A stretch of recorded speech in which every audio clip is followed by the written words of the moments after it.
ಪುರಸಭೆಯ 2025-26ನೇ ಸಾಲಿನ ಆಯವ್ಯಯ ಬಜೆಟ್ ಪೂರ್ವಭಾವಿ ಸಭೆಯು ಅಧ್ಯಕ್ಷರಾದ ಎಆರ್ ಅಶೋಕ್ ಕುಮಾರ್ ಅವರ ನೇತೃತ್ವದಲ್ಲಿ ನಡೆಯಿತು. ಪಟ್ಟಣದ ಪುರಸಭಾ ವೇಲಾಪುರಿ ಸಭಾಂಗಣದಲ್ಲಿ 2025-26ನೇ ಸಾಲಿನ ಆಯವ್ಯಯ ಬಜೆಟ್ ಪೂರ್ವಭಾವಿ ಸಭೆಯಲ್ಲಿ ಮಾತನಾಡಿದ ಅವರು, ನಾನು ಅಧ್ಯಕ್ಷನಾದ ಬಳಿಕ 10 ಜನಪರ ಕೆಲಸಗಳನ್ನು ಮಾಡಿದ ತೃಪ್ತಿ ಇದೆ ಹೊರತು ಕೆಲವರ ವಿರೋಧಿಗಳಿಂದ ಪ್ರಮಾಣಪತ್ರ ಪಡೆಯುವ ಅಗತ್ಯವಿಲ್ಲ ಎಂದು ತಿರುಗೇಟು ನೀಡಿದ ಅವರು, ಇಂದಿನ ಬಜೆಟ್ ಪೂರ್ವಭಾವಿ ಸಭೆಗೆ ಸಂಘ ಸಂಸ್ಥೆಗಳು ಮತ್ತು ಕನ್ನಡಪರ ಸಂಘಟನೆಗಳು ಹಾಗೂ ಜನಸಾಮಾನ್ಯರು ಹೆಚ್ಚಿಗೆ ಆಗಮಿಸಿ ಸಲಹೆ ಸಹಕಾರ ನೀಡಬೇಕಿತ್ತು. ಆದರೆ ಸಂಖ್ಯೆ ಇಳಿಮುಖವಾದ ಹಿನ್ನೆಲೆಯಲ್ಲಿ ಮತ್ತೊಂದು ದಿನ ಬಜೆಟ್ ಬಗ್ಗೆ ಜನಾಭಿಪ್ರಾಯ ಪಡೆಯಲು ಶಾಸಕರ ಸಮ್ಮುಖದಲ್ಲಿ ಸಭೆಯನ್ನು ಕರೆಯುವ ಬಗ್ಗೆ ಹೇಳಿದರು. ಈಗಾಗಲೇ ಹಲವು ತಮ್ಮ ಸಲಹೆ ಸೂಚನೆಗಳನ್ನು ನೀಡಿದ್ದಾರೆ. ಆದರೆ ಈ ಬಾರಿ ಅಗತ್ಯಗನುಗುಣವಾಗಿ ಮಾತ್ರ ಬಜೆಟ್ ರೂಪಿಸಲಾಗುತ್ತದೆ.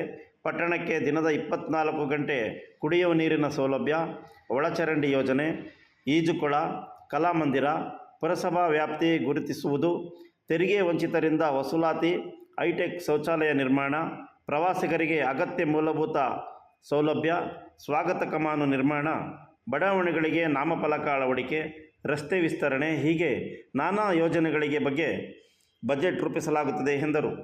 ಪುರಸಭಾ ಸದಸ್ಯ ಜಮಾಲುದ್ದೀನ್ ಜಗದೀಶ್ ಅಕ್ರಂ ಪಾಷಾ ಮಾತನಾಡಿ, ಬೇಲೂರು ಪುರಸಭೆಗೆ ಈಗಾಗಲೇ ಶತಮಾನ ಪೂರೈಸಿದ ಹಿನ್ನೆಲೆಯಲ್ಲಿ ಪ್ರತಿ ವಾರ್ಡ್ಗಳು ಉತ್ತಮ ಯುಜಿಡಿ ಸೌಲಭ್ಯ ಪಡೆಯಬೇಕಿದೆ. ಯಗಚಿ ಜಲಾಶಯದಿಂದ ದಿನಪೂರ್ತಿ ಕುಡಿಯುವ ನೀರಿನ ಸೌಲಭ್ಯ, ಯುಜಿಡಿ ಭಸ್ಮೀಕರಣ ಹೊಂಡ ಹೀಗೆ ನಾನಾ ಸೌಲಭ್ಯಗಳನ್ನು ಪುರಸಭೆ ಈ ಬಾರಿ ಬಜೆಟ್ನಲ್ಲಿ ಸೇರಿಸಿ ಕಾರ್ಯಗತ ಮಾಡಬೇಕು ಎಂದರು. ಪತ್ರಕರ್ತರಾದ ಎನ್ ಅನಂತು ಮತ್ತು ಹೆಬ್ಬಾಳು ಹಾಲಪ್ಪ ಮಾತನಾಡಿ, ಬೇಲೂರು ವಿಶ್ವವಿಖ್ಯಾತ ಪಟ್ಟಣ, ಆದರೆ ಇಲ್ಲಿನ ಪುರಸಭಾ ವ್ಯಾಪ್ತಿ ಗುರುತಿಸಿಲ್ಲ. ಸೌಲಭ್ಯ ಮಾತ್ರ ಪುರಸಭೆಯಿಂದ ನಡೆಯುತ್ತಿದೆ. ತೆರಿಗೆ ಗ್ರಾಮ ಪಂಚಾಯಿತಿಗೆ ಸೇರುತ್ತದೆ.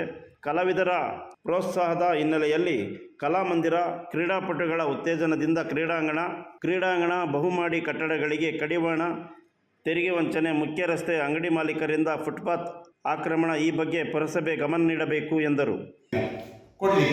ಮತ್ತು ನಾವು ತಾಲೂಕು ಕಚೇರಿ ಕಳಿಸ್ತೀವಿ. ಬಟ್ ನಮ್ಮದೇ ಆದಂಥ ಲಿಮಿಟಲ್ಲಿ ಹೋದಂಥ ಮನೆಗಳಿಗೆ, ನಮ್ಮದೇ ಆದಂಥ ಮನೆಗಳಿಗೆ, ಬಿದ್ದು ಹೋದಂಥ ಮನೆಗಳಿಗೆ ನಮ್ಮದೇ ಆದಂಥ ಬಜೆಟ್ ಅಲ್ಲಿ ಇರ್ತಕ್ಕಂಥ ಕೆಲಸ ಅದು ಇವತ್ತೂ ಕೆಲಸ ಆಗಿಲ್ಲ.